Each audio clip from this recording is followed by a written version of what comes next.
folks, welcome on in. We are live in Hamburg, New York, Bruckman Studios. It is Trainwreck today, the Rob Ray edition. Slickaroonie, 32. We got Dreamboat Don in the saddle on the ones and twos. We got Slick on my left. But we have got breaking news here early. Breaking.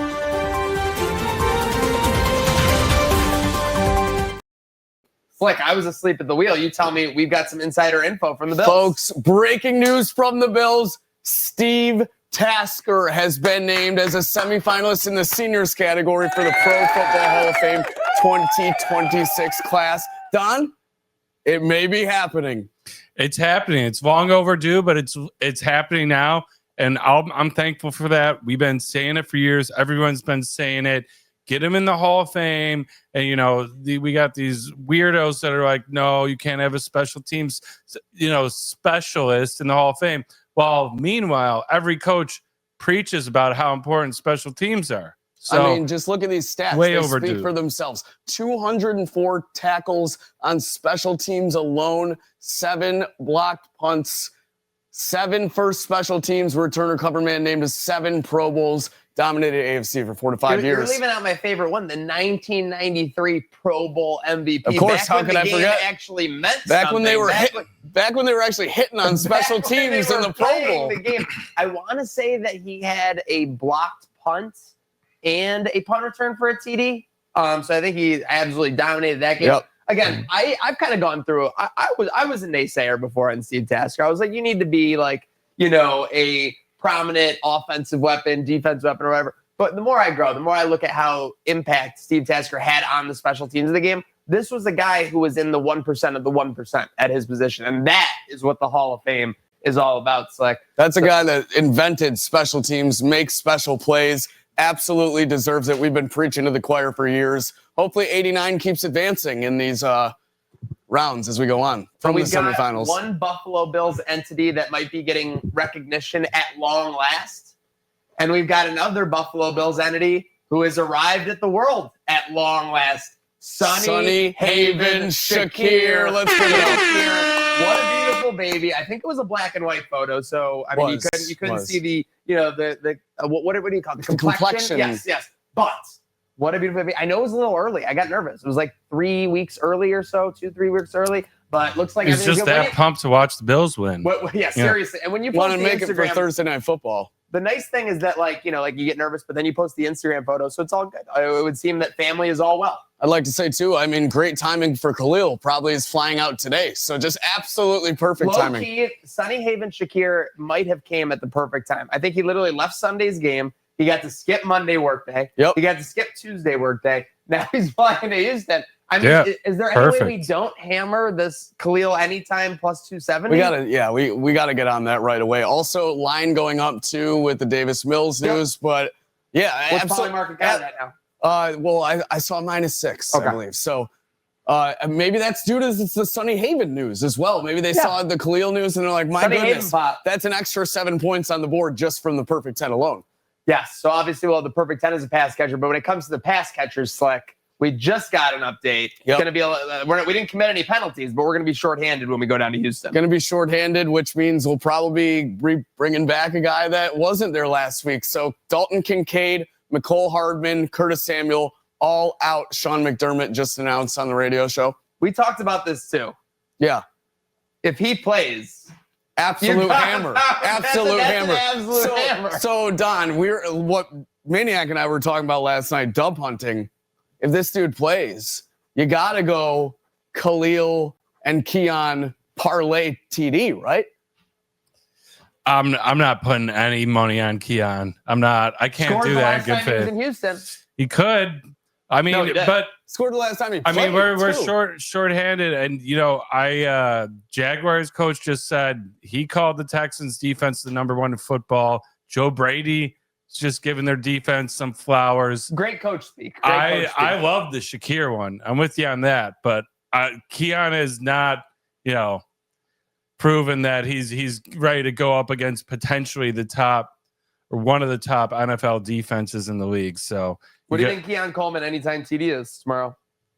Is it already up there? Yep. Plus 475. Close.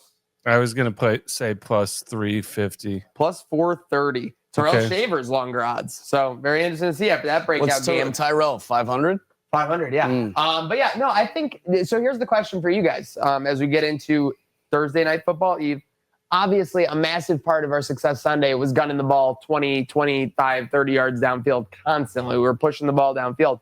Texans have a great defense. We're going to be on the road on a short week. Is this more you get back to the basics of establishing a run with James Cook?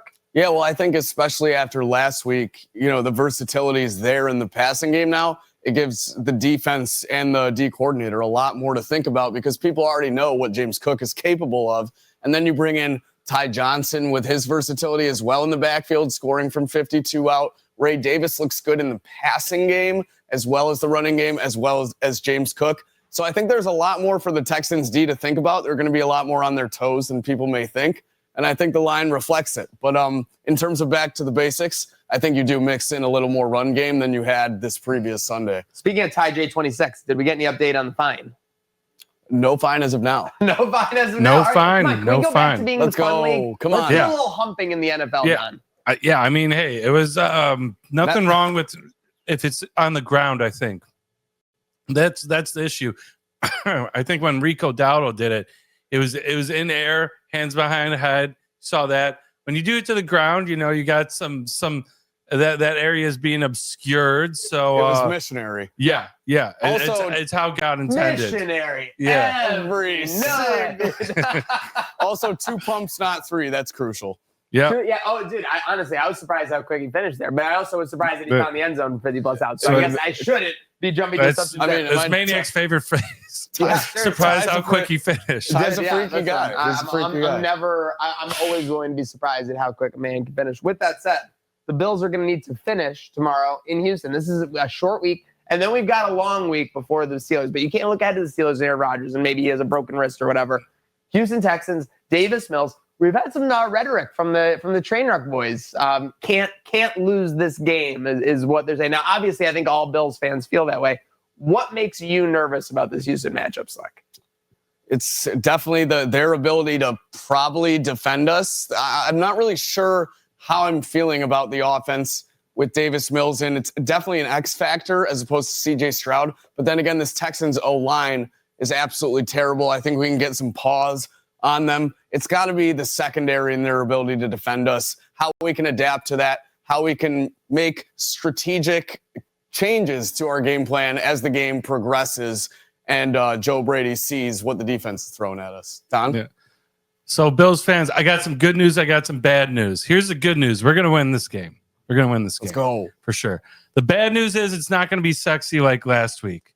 I see this being a completely opposite game as we just had. I see us going in basically trying to make mistake-free football, say we don't want to turn it over anywhere on the field and give them a short field. I think, like you said, we're going to see James Cook, heavy run game, getting back involved with it. Maybe we'll have some fireworks with an early deep pass, but I really see this as a control the clock, don't get injured, get out alive. They might not cover even is what I'm thinking. The nervous thing for me, though, when you say it, like, that sounds great. Yeah. Isn't that what the Houston Texans want to do? They want to control the game. They want to slow the game down. So that's where I'm at a dilemma because you want to have the high-flying offense you had last year. You want to have that success, but you're on the road and you do need to control things. So where's the balance in there for you? I think they want to make Mills throw the ball. So that's what I mean. I think they want to get up early and again, not turn the ball over. Don't give them a fumble. Don't give them a pick on our own 20 where they can get a quick strike with our defense, going back on the field right after they came off and they're a little gassed. So, yeah, put the pressure on them to make the offensive plays. We know we can. We have the break glass in case of emergency with Josh. So I think it's going to be all about that. I'd love to be wrong. We'd all love to see a Texans game from years ago when they came into Buffalo. Would we blow them out by like 37? I can't believe nothing that, or something. Yeah, 40 nothing. 40 Davis Mills as well. There has to be a stat somewhere that a quarterback who got shut out by a team has never played them for the same team 5 years later. Like, or 4 years later. That's crazy. Absurd. That's why when we were talking about on Monday, I had to ask you. I was like, that was the Texans game as well, right? Because there's no way Davis Mills has been on the Texans this entire time, right? I think he has. Unbelievably. Backup quarterback. Maybe backup at a point. Yeah. Yeah. But obviously, again, QB's pass catchers will be important. We have this on the rundown, so I'll get up for you guys. Are we counting the Texans in the most important pass catcher in the game category? Because Nico Collins is probably the most important one to monitor in this game. Yeah, if he has under 60 yards, you can't imagine that the Houston Texans win this game. No, yeah, absolutely. I think, but that's very limited in terms of what we got to do there. I think most important pass catcher on our side of the ball, surprise, surprise, it's going to be Gabriel Davis. Again, we all saw the production last week. Big game Gabe always delivers. And I think he's going to deliver this game, but we'll see a bit more downfield in terms of what he can do. And who knows? Maybe it'll rub off on Keon Don, despite what you think. Yeah, Keon's playing. I'd love it. No, he's absolutely playing. You can't be down 3 receivers and just not elevate him. Yeah, I mean, so lucky for him, he can just skip the team meeting and he's probably still going to play. Power move would have been to slip in. They really put him to the test.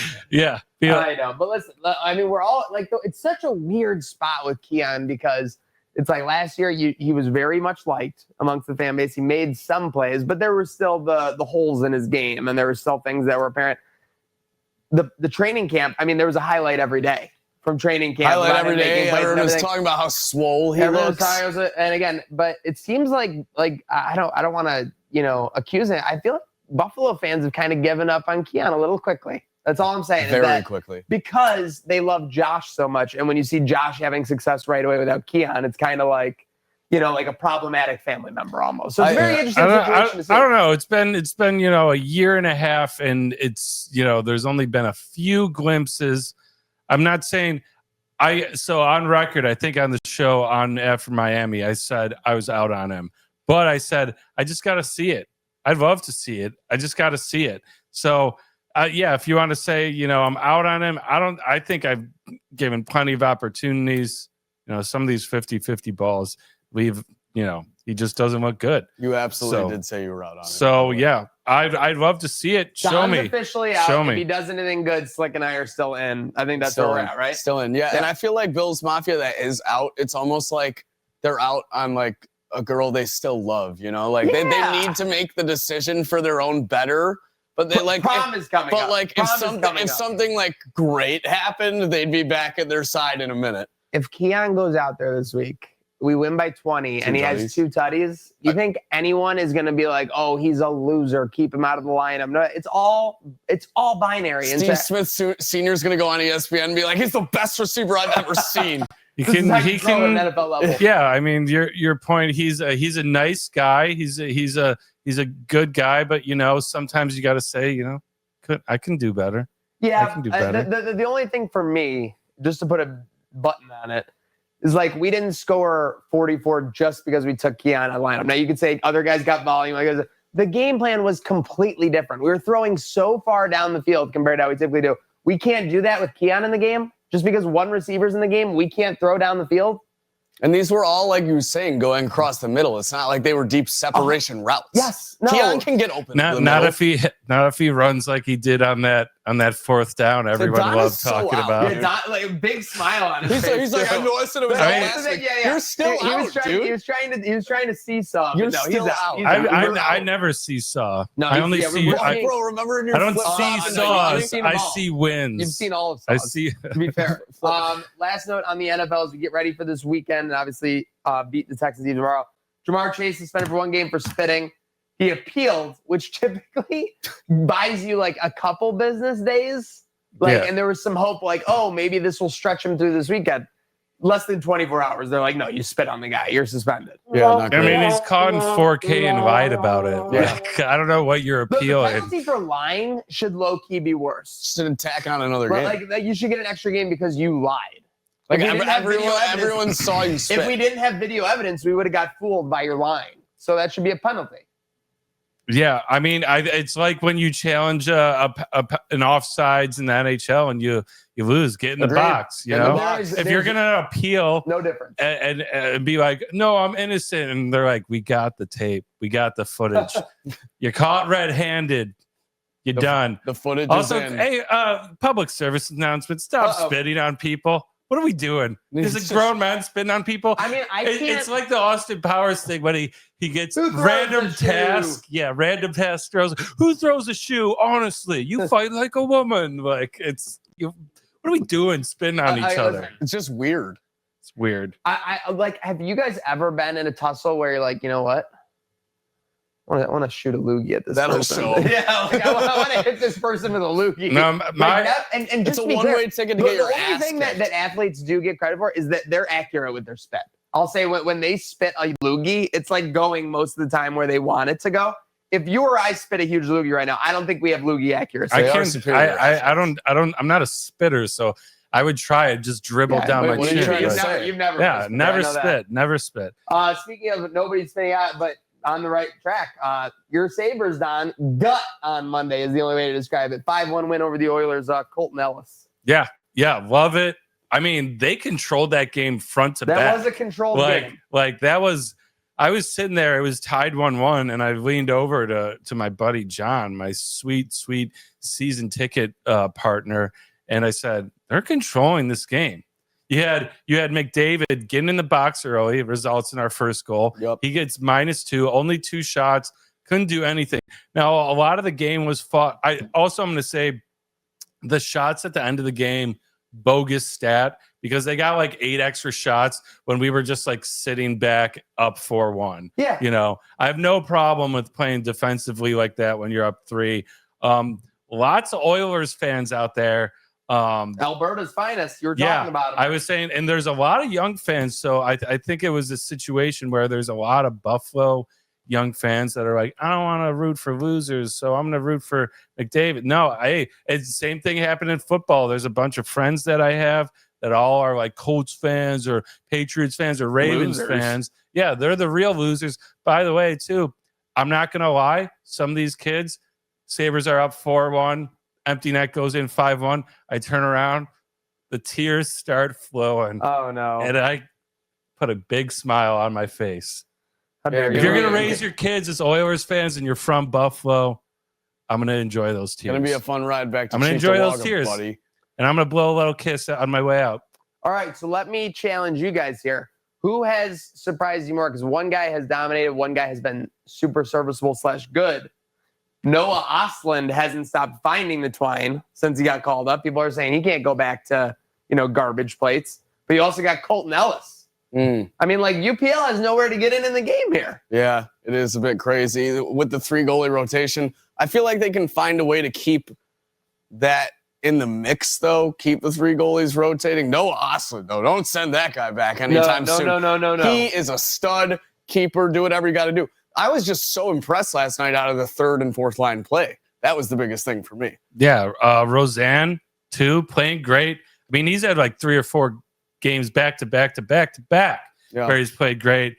And you mentioned the 4th line. Man, Malenstein, he's throwing the weight around. He's a grinder. Kind of reminds me of like, he's not quite at the level, but he kind of reminds me of like a young Chris Drury, where he just works in the corners, digs out the puck. Maybe won't have like the flashiest goals, but just works in the right place, tipping the puck. We were talking about it all game, and I'm like, if Tage and Tuck don't score and they just cancel out the McDavid Draisaitl lines and our 3rd and 4th do all the work like that game, I'm fine with it. I love. And speaking of the 3rd line, our 3rd line scored. It was Ostlund's first goal against the 1st line. If you saw that matchup, that was McDavid's line out there. I love Lindy playing around with these. He's like, you know what? We're going to put our 3rd line out in the offensive zone against McDavid, and we think we can keep up. You had your 3rd leg starting a couple games ago, I believe, as well. Yeah, he's been playing around with the rotation where I don't want to say anything too early, but it does remind me of shades of 05 Sabres where we're rolling 3 lines, rolling 4 once in a while, and we're not too worried about the matchups versus their top line. Now, things can fall apart at any moment. We've seen that with the Sabres. Tonight is so important for that reason. You have a team that's in the basement of the Western Conference, Calgary. They have the least points in the NHL right now, last place. I'd say if we're talking about games you gotta win, this is a game they gotta win. I don't even want to look. What are we, minus 145? Minus 160. I knew it. So in previous years, Don actually even said it before the show. He's like, so we'll probably lose 4-3 in overtime. If you look at the Sabres odds, anytime they've played at home and been more than minus 150, no way they're above 500. No way. Oh, yeah, no, absolutely not. And then when I looked at this, too, when Don said that, plus 280 to go to overtime, feels a little sketchy. That is a little juicy. Yeah, Isaac Rosen, the only good IR news all season for the Sabres, though. We'll see if they can keep it up against Flames. You feeling it, Don? I am feeling it. I like this team. I think they got their moxie right now. I think they're rolling. The home record right now is fantastic, too. We talk about the road struggles, but, I mean, we're 6-3-2 at home, so that's what we got out of 11 games at home. 8 of them we're walking away with points. And of those 3, I think we lost outright. We're talking about the Avalanche and the Mammoth. So I just take care of business tonight. Take care of business. Goaltending's been playing great. Just take care of business. I'm disgusted. Agreed. If you can get a couple games more where you keep this rolling, where you don't have to rely on your first line or your top guys for production and goals, we're going to win a lot of games. Yeah, well, they just need to show up. And the Sabres need to win 3 out of the next 4 games no matter what. Agreed. Is what I would say. So need to get that done. Speaking of needing to win and needing to win quickly, I got a college football rundown topic, and I don't have a UB game night notice on here. Literally, a producer's getting fired because we've got Buffalo at home hosting Miami of Ohio tonight. 1.5 to 2.5 point dog. This is basically for a shot at Detroit because everyone has essentially a 4-2, 5-2, conference record. So if UB loses, they're basically out of it. If they win, they're in the driver's seat next week against big-time rival Bunts Bobcats. So we will take a look at that. Across college football, though, early playoff predictions, people are mad about JMU, apparently. That's what's happening. Yeah, I feel like, are they? I don't know. People are mad that JMU is like undefeated or something and wasn't in this playoff. You see that? Well, I'm not surprised if they are. I didn't know they were undefeated. I knew Don was mad about his Georgia Tech not being in there. And you got Tulane in there as well. Georgia Tech's been getting slaughtered. They allow like 40 to everybody. They got 1 loss. They got one loss. Do they allow 40 to everybody? Leading the ACC. No. Do they allow 40 to everybody? No. You sure? Who cares? Well, hold on. They didn't allow 40 to Duke. No. They didn't allow 40 to your Syracuse. They didn't allow 40 to Duke. Didn't allow 40 to Virginia Tech. Yeah. Didn't allow 40 to Wake Forest. Only people. Guys, no. I guess the reason I thought they sucked so bad was because they had to sneak by 1-10 Boston College. I guess that's why I thought they sucked so bad. Boston College plays tough. Yeah, no, it's okay. Plays tough. I mean, what you don't think Georgia Tech should be in there? They beat Clemson. Yeah, Boston College has been real tough this year. 48-7 loss versus Pittsburgh. 41-10 versus Clemson. Miami 15-point versus UConn. What about Miami? Lost to SMU by 32. SMU's in the playoff. What about Miami? They didn't play Miami. Yeah, they did. Did they? Oh wait, no, never mind. I'm sorry. No. I thought that's coming up. Also, wait. What do you? They didn't lose to SMU. SMU 45-13. They lost. That's 2 in a row. It's like, can you cut your boy off, please? Where's what? You're looking at the wrong year. I don't see this on their schedule. Am I looking at the wrong year? But like, I'm not. There's no Boston College, the team that Georgia Tech had to sneak by. They're 9-1. They have one loss against NC State. They've got 5 30-point losses. Are you looking at Boston College has 5 30-point losses. The team that Georgia Tech just snuck by. I'm talking about Georgia Tech. Yeah. Georgia Tech isn't good. They have one loss against NC State. They had to sneak by Boston College, a 1-10 team last year. They're first in the so by that metric, then Notre Dame shouldn't be good because they beat nobody. A lot of people would say Notre Dame isn't that good. Yeah, I mean, Don was saying it before the show. Yeah. Oh no, Don's got it. Oh, this is tough. This is So just tough Miami for Don. of Florida isn't good because they lost to USF. Miami of Florida absolutely is not good. Okay. That's not a what I'm saying. That's not even so, a debate. So why are they in over Then Tech? why are they in Tech's the first in the prediction Tech's too? in their conference. They're first, and they're gonna beat them in the championship. We'll And see. Time will tell. Yeah. College basketball, we got UMB with their second 5-0 start in program history. You could have told me this was going to happen. I wouldn't have believed you. Agreed. 0%. Fareed, 33 points last night. By the way, did you know Bobby Hurley's son was the top scorer for Vermont last night? That snuck up on me, so I will eat that one. No, I did not know that. Pretty cool fun fact. But yeah, UB off to the greatest start since Nate Oates' era. I think we said that when they were 4-0. So only up from here. 3.5-point dogs against Vermont. That's not something I expected either. I was a bit Well, did you hesitant. expect to look at Vermont's record and see 4-0? Well, I know Vermont's had a decent basketball program in the past. I've seen some tournament appearances from them. So I was surprised by the 4-0, but I thought that was for sure a 4-0 from better competition than UB might have been playing, with our only significant win really over DePaul. So really nice surprise there. Yeah. Absolutely amazing start for UB. Yeah, love it. We got to get to a game. Missed the game last night, but got to get it. Got to see it. Yeah. Yeah, big time. Both teams in the 90s. I mean, teams got gut. Seemed like they weren't they down in the first half and kind of. Yeah, they're down by 3. They were battling the whole time. They were trying to grind, and then they took the lead at the end and held on to it. So pretty much every UB starter playing like almost 30 minutes. Yeah, or so more. that's the only thing, is not a lot of depth. You could run into trouble come February, March, but right now you're beating teams. That's all that matters is stacking wins. I'm looking at the schedule right now, 5-0. All right, here's who we got: VMI, Win. Bucknell, Canisius, Win. St. Bonaventure, Tough. UMBC, ECU, and then we begin conference play. Nate Oates and crew in 2018-2019 got to 11-0. Whew. Before they fell to Marquette, led by John Morant. He was on Murray State. That's why you got messed up. Oh, yeah, you're right. Oh, geez. Scoring fiend. Scores like crazy in the NBA. His team plays no defense. Jimmy Butler? Oh, wait, no. Trae Young. Wait, what? Am I right? Trae Young was Oklahoma. Oh, no? yeah, it was Oklahoma. Who was on Marquette? I lost him. I lost that one. Okay. I'll take that one. Listen, wrong. Someone was on Marquette. I forget who it was. I know who what you're talking about. Someone was filling it up and scored 30 or 40 that night. Yeah. I'm just forgetting who it was. Besides that, anything sticking out to you guys in the college basketball side of things? Haven't really dug in. Kind of letting things simmer until I really get into it. It's the usual suspects. It seems like are your top teams. I know people are all over Bama right now. Time will tell. I do. Looking at the Bulls' schedule, though, I'm feeling pretty good. I think Bama were dogs. Going to Canisius. That might be the one. Bama isn't. Yeah, Canisius. That might be the one we might want to hit boots on ground for. The little crosstown rivalry, and it's on the Saturday after Black Friday. So what was Bama and I'm Illinois circling that one on my schedule. Score yesterday, real quick. I think it's a bit early to tell.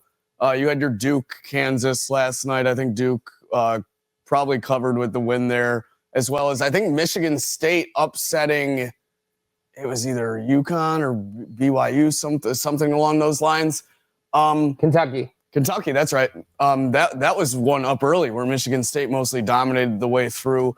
I will say, though, after picking Syracuse in lunchtime locks yesterday against Monmouth to cover 21.5 Monmouth, and almost losing, I'm disgusted. I thought Carmelo Anthony's son would do a little better than that, but yeah, I digress. Don't bring Anthony in this. Our guy's alma mater.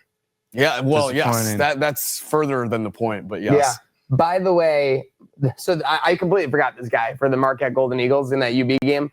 Marcus Howard shot 12 for 25 from the field, 9 for 13 from 3, and put up 45 points against UB to give them their first loss this season. It was unbelievable. Howard, bro, 103 points scored against UB. Unbelievable. What was that game at half? Stand by. I got to pull this up. It was 38-39. Oh my God, they scored 100. What? They scored 111 points in the second half. Oh man, unbelievable. Yeah, they couldn't get stopped. Nobody could stop anybody.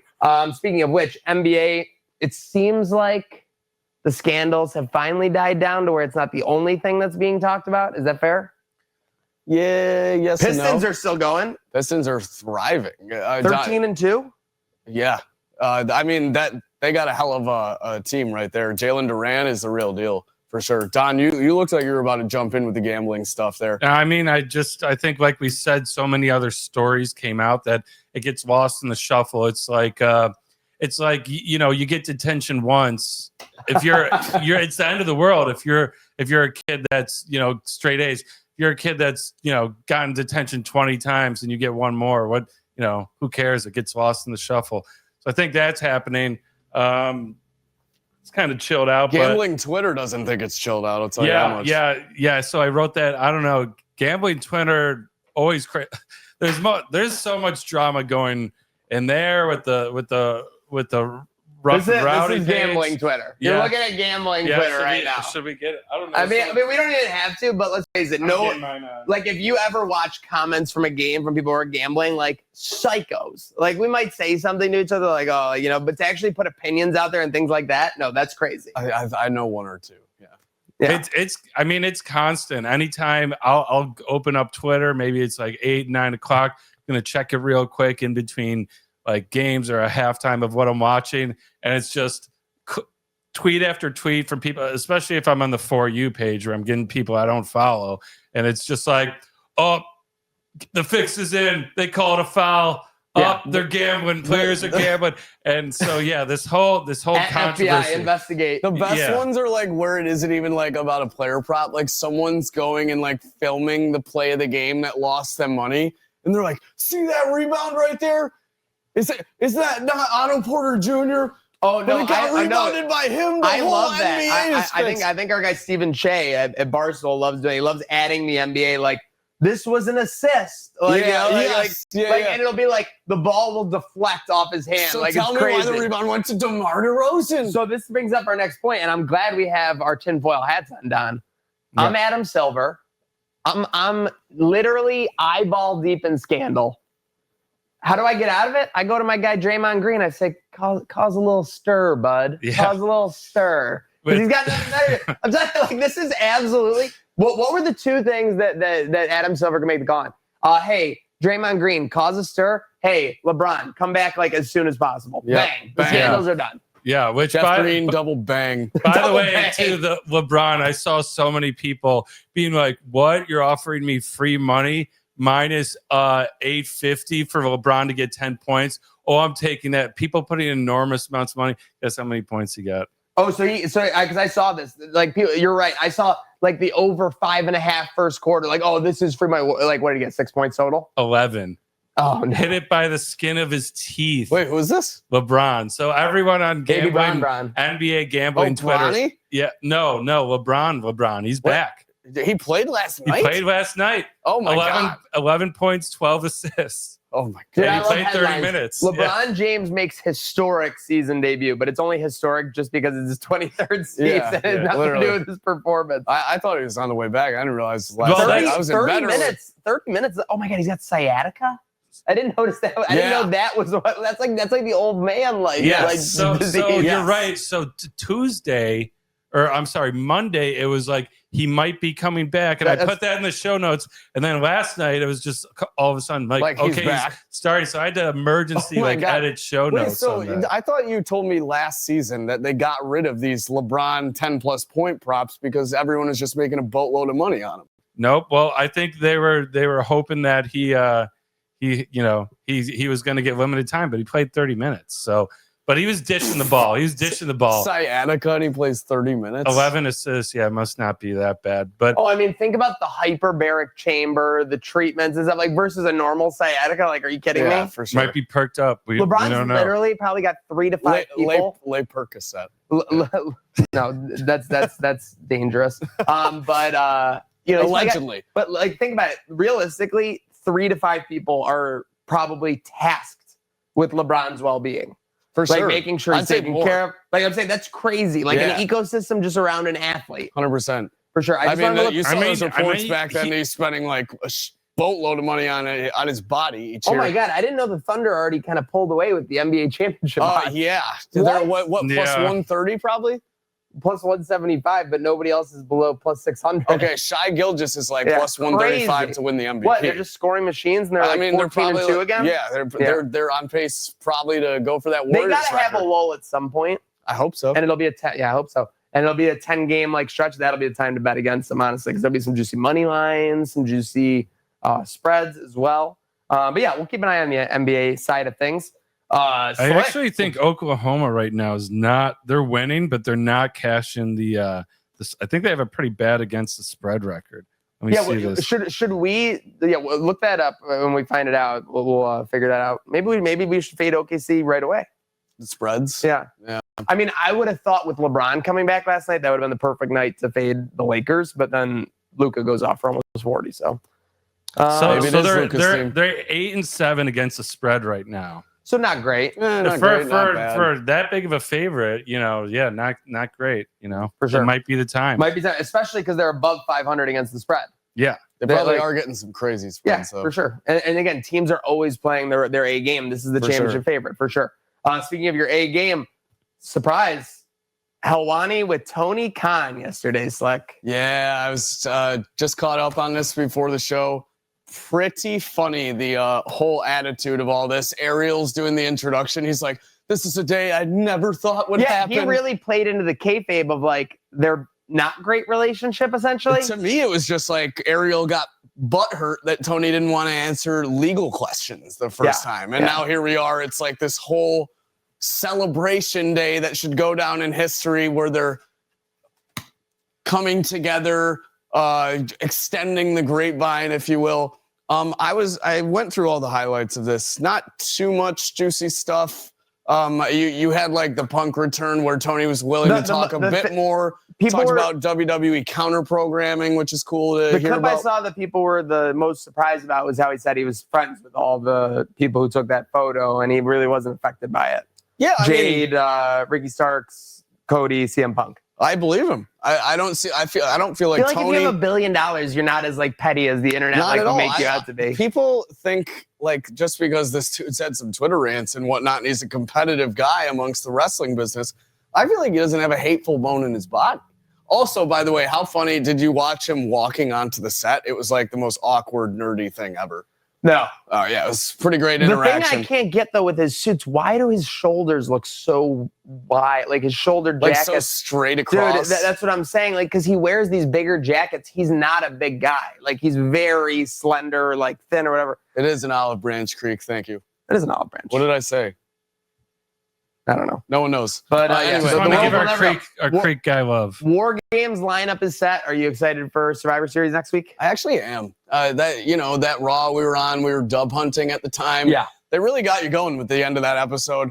I thought it was a pretty good episode overall. So pretty iconic lineup on each side. You got the Vision with Logan Paul now. Brock Lesnar, who's the fifth with them? Yeah. I'm missing someone? McIntyre and Lesnar. McIntyre, Lesnar, and then on the other side of things, you got the Usos, Punk, the Tribal Chief. Low-key, McIntyre and Lesnar should have a little.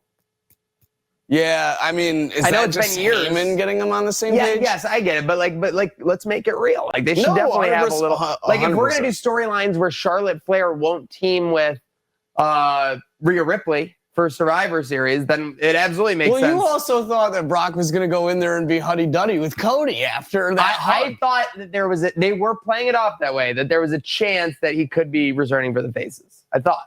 Yeah, well, and then you had OTC. Well, that made me look stupid. So this is also like, when we look back at it, this is going to be like the 3 to 5 year era where it's just like, every so often, like Reigns or Lesnar returned. Oh, yeah, 100%. It's like now with them both back, it's like more than ever. It's been like a decade of this. They're double dipping on their returns. They've been facing off literally a decade. I saw a photo of over the years, and the first one was like 2015. So here we are again. Same old, same old. Who's the fifth on them? It's Lesnar, Usos, Punk. No. You're Lesnar and the Usos. Oh, I'm sorry. Reigns, Usos, Punk. Usos, Rhodes, Reigns. Rhodes. How could I forget? Yeah. There it is. Yeah. Speaking of superstar, who do you think is going to win the Cena tournament? Who do you think is going to face it? Is it going to be Gunther? It's looking like it's going to be. I don't like Gunther. He's just going to rear naked choke Cena, make him look like a baby, even though he looks like a baby. And I read a post that would have been better. Is that they should have just done a normal competitor for the Cena tournament. Like, they should have put in someone that made more sense than Dolph Ziggler. They should have had Dolph Ziggler be like the third man on Cena's team versus like a Sheamus. Like, I know Cena probably picked Cena, I agree. but that would have been a bigger pop spot because Sheamus is still in the tournament. That's what I'm saying. Yeah, it doesn't make a lot of sense there. I think that Becky is going to join for Team Asuka. That would be interesting. That would be cool. You know, she lost the Intercontinental Women's title to Maxine Dupree. NML, buddy. No manager's license, okay? So AJ Lee came out illegally. WWE has the best security. Who fixed that? Becky Lynch has lawyers, she said, all over the country who are willing to jump in and take this case because it's ironclad shut. She is one of the greatest. A lot of people are saying it. Sports Illustrated is saying it. Sports Illustrated is saying it. Oh my God, what was I going to ask you? Oh, what do you think of the random AJ Lee and Rhea backstage? Does that have any sense to be made of it, or is it just a run-in and people are hyped because it's two greats? Because otherwise, you're just. What else is going on in the Triple H era? Is there any long-term story? Yeah. Hey guys, complaining about AEW storytelling. You want to explain that one to me? Maybe is there anything that goes back there? I don't think there's anything. But if you can dig something up, let me know. It's all ridiculous. Speaking of which. Ridiculous that in 10 days we'll be raising the banners, boys. No, we're not taking down the gold ring sponsor banners, which John fibbed about. Can't put Monday down night. the banner. Yeah, I just realized I was on the wrong side of the arena where I didn't see it. I hate this Yeah, guy. you did see all those previous Bandits banners, though, and another one will be going up in those Georgia Raptors. Swarm, 10 days away. We'll Our be in Banditos. We'll be in Section attendance. 119, come heckle me. Come Make find sure me. you follow Come at find me. Banditos Pod on all socials. We'll be rocking all year long with them. But yeah, as we get in, guys, kind of going down the final check.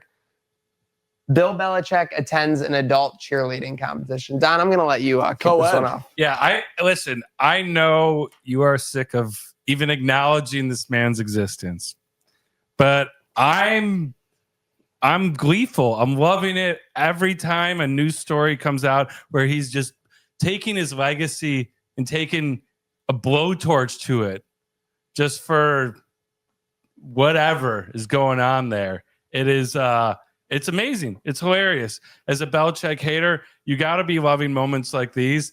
I saw a pretty good joke. Someone said he was just scouting his next wide receiver as one of the guys. But you see the picture of them having glitter all over their face and realize, okay, she's in her 20s, whatever. But some of the men there, I mean, we're talking about 30-year-old people doing adult cheerleading competitions, I'm guessing Bring It On style. They have a whole routine. Dude, that looks like competitive cheerleading for I hate to say it, that little girls do growing up. Only it's adults, co-ed adults. Yeah. My only take on it is that there was zero reason that Belichick needed to be publicly at this thing. He could have easily seen a stream or something like that. I mean, I think Jordan's got a lot. I mean, yeah, talk about drinking the Kool-Aid. Drinking the Kool-Aid, he's chugging it from a spout. Bro, he died of a sugar overdose. Cult like Iron Fist grip and whoa, pause. Seriously, yeah, but a grip on his mind. That's what we're talking about here. Yes. So. And his leash. I'm worried about the guy. I'm a mix of laughing. It's like seeing one of your friends do the dumbest shit when they're drunk for the story, and you're this is hilarious. But then it gets to a point where you're oh, he might actually be ruining his life. Yeah, it could be pathetic. Yeah. He's right at that precipice for sure. But again, he doesn't have much left. He doesn't seem to care. But if you care, folks, tonight Sabres, Bulls, tomorrow Bills. Crash out not online. Crash out on our line, 716-226-6263. We're already generating some merch off of the Crash Out line. So excited to see that and excited to see that going. A lot Stay ahead. tuned. Real quick, by the way, this is the smallest form of it, but we got breaking news. Breaking news. Uh-oh. More breaking.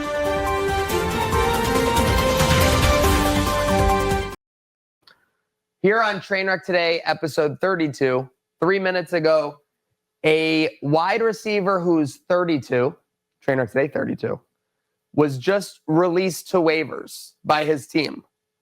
He has 6 1,000-yard seasons and knows how to get open deep.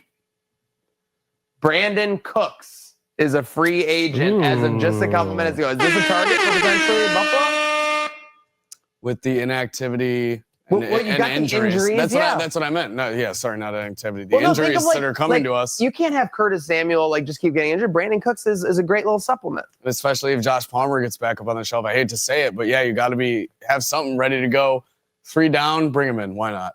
Yeah, I don't know what the waivers or where we are at in the waivers order, but hey, this team loves just to beef up the practice squad, so I could see it. How many total yards from scrimmage does Brandon Cooks have in his career? I told you he has 6 1,000-yard seasons. I'm going to go like 9,300. I'm going to go 8,500. Receiving yards, 9,700, 96, 97. God. Rushing yards, 341. The man has over 10,000 yards of scrimmage. And by the way, if he comes to the Bills, he's 303 yards away from 10,000. That could be a little spot, a little milestone we could do in Buffalo. But as we're wrapping it up here on Trainwreck today, make sure you're following Her to Buffalo. Make sure you're following Trainwreck Sports. We've got a massive second half of the week along to tag along and hopefully win along. So, any final thoughts before we sign off? Go Bills. I mean, go Sabres. We got people. I just want to say to Skull, who you got, Sabres or Flames? We got the Sabres. The Birds. The Warpath is back on. I'm back on. I'm sipping the Kool-Aid. Join me. Come say hi. I'm going to be in section 119. Cheers, y'all. It's all about the Birds. And it's all about you following along here on Trainwreck today. Make sure you're subscribed. Make sure you're hanging out. And again, we got a huge week ahead. Make sure you have a great rest of your Wednesday. We have a great second half of the week. We got Bills. We got UB tonight. We got Sabres. What do we got this weekend? We got some this weekend, too. We got a meat raffle on Saturday. Meat raffle. Meat raffle on Saturday. That's right. Crew me. We're coming for you, buddy. And I hear there might be some celebrities there. But before we get on to that second half of the week, there's only one way to make sure we do it well, and that's to have a good day now.